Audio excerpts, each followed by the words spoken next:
kommer du försiktigt ner, jobba. Bättre.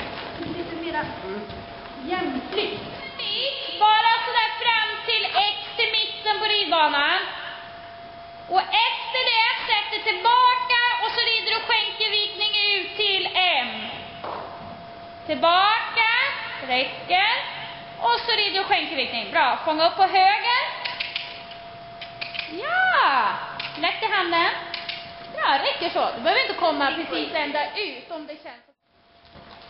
Bra, fin rider Emma. Börja med höger skänkel, Emma.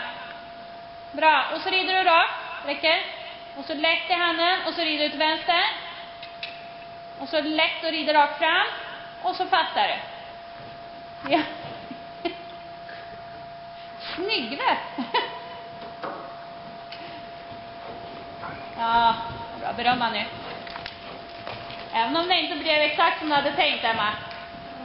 Bra.